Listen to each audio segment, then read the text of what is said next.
Welcome to Punch TV, I'm Bruce Townhill, and with me today is Darren Freeberg from Gold Coast, professional pad man, and we're just going to talk about how to use a belly pad. This is a Muay Thai style belly pad with the high chest protection. Now you can see I can get my hand down inside here when he's just normally training, so the belly pad sits slightly off him, but if I was to reach around him and do a knee, can you see how that belly pad locks into his chest and gives him great protection? They're nice and stiff. The idea of them sitting off is that they're not too hot when you're doing normal boxing training, but once you get grappled, and we're going to come in here, he's got that protection that locks in against his chest. So let's just go into a few things why we have a belly pad. One is for protection, obviously, if there's a mistake, like say Darren has a pad up here and I go here and end up bouncing down into his stomach.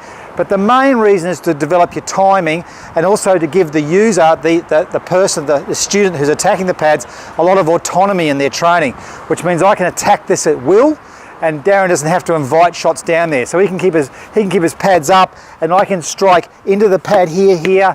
I can choose to kick it whenever I want, and Darren can try to, say, come in with a kick and I can teep him out of shot. So the whole idea is that the belly pad lets me hit at will. It lets me develop our timing together, and also provides a great degree of safety that you wouldn't normally get without a belly pad. So we're just going to glove up and we're going to try some techniques of timing using a belly pad.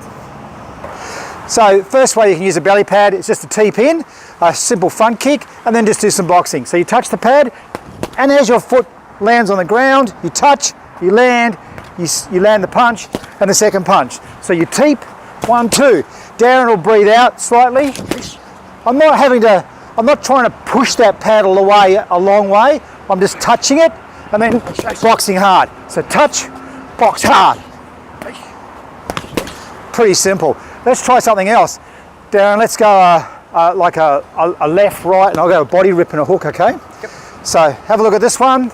I go punch, punch, I go body rip, and then a hook. So Darren just has to hold the pads up near his head. I do the rest of the work. So it's 1, 2, rip, hook. And notice there's a target around here, which I can aim for, which is a nice liver or kidney shot. 1, 2, I lean in, rip the pad, go for a nice swinging hook, and then I'm back out of range again. So next combination, we'll go 1, 2, Darren will shoot the pad past me, I'll drop my hand on the back of his neck, and I'll knee up. So it's just 1, 2, evade, and then knee in. 1, 2, evade, and knee in. Once more. Nice. And how you hurt people and how you get great impact is through the timing. But that last one, I slipped it and kneed at the same time, so Darren fell onto the knee. So now we'll work a timing drill with a teep kick against the leg kick. It's always a nice technique to pull off if you can when you're sparring. So Darren will start and I just come down the middle with a teep kick. So here I can do either leg, and all I'm practicing is just touching that belly pad as I get kicked and beating him to the kick. It's a little touch just on the center line where his center of gravity is, and it should just put him off a little bit, and you're ready to go. So it's a defensive push kick.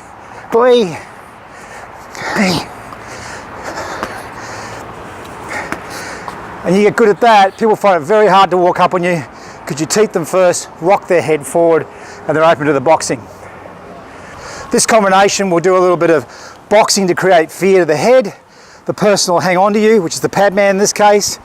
I will then grapple and then slide a little knee in underneath. I wrap, knee, push. Again, create fear, grapple, knee, push off. Once more, create fear, hands inside, you can wrap right under if you want to, knee, push yourself away. This next tip is an essential tip if you're shorter than who you're sparring or fighting. Obviously in my case, most people are taller than me, and this is my favourite combo for taller people. Have a look. It's a 1, 2, hook, and then drive straight underneath their punch into their sternum. Let's try it again. Straight into here. And because you've got a sternum pad on, how is it to take? Oh, good. Yeah, so good. It's no problem at all. Straight down, catch them into the center of their body, go under their punches. Once more. Nice, strong, driving sternum drive. can only do that safely with a belly pad on. Next we can work some timing kicks for round kicks. Now round kicks look great, and in Muay Thai they're a very popular kick. The reason it's a popular kick is it batters your body, and as your body gets battered, your hands come down, leaves you open to the face for a head kick, an elbow, or a big punch. Now, it's one thing to just practice that kick on Thai pads, like Darren, you put the Thai pads up here, you can practice that all day. You can just stand there and kick hard. It makes no difference. If you don't have the timing, the kick's pretty well useless. You'll just get checked or hit an elbow every time.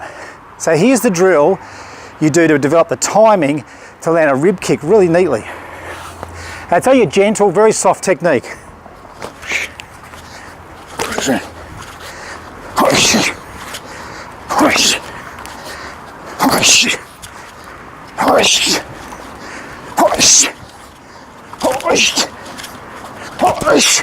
So you can see what I'm doing?